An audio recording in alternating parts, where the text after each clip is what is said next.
بسم اللہ الرحمن الرحیم۔ حضرت علی رضی اللہ تعالی عنہ نے فرمایا 3 کام ایسے ہیں جس سے گھر کا رزق ختم ہو جاتا ہے، مفلسی انسان کا مقدر بن جاتی ہے۔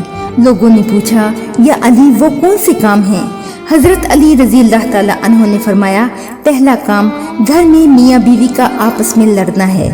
اے شخص جس گھر میں میاں بیوی لڑتے ہیں اس گھر میں اللہ کی رحمت اور برکت اس گھر میں داخل نہیں ہوتی اور یوں اس کا رزق کم ہونے لگتا ہے۔ اور دوسرا جس گھر میں صبح ہونے کے بعد بھی دیر دیر تک سونے کا رواج ہوتا ہے تو یوں رحمت برکت اور سکون کے فرشتے اس گھر سے دور رہتے ہیں اور وہ گھر مفلسی اور پریشانی میں گرفتار ہونے لگتا ہے۔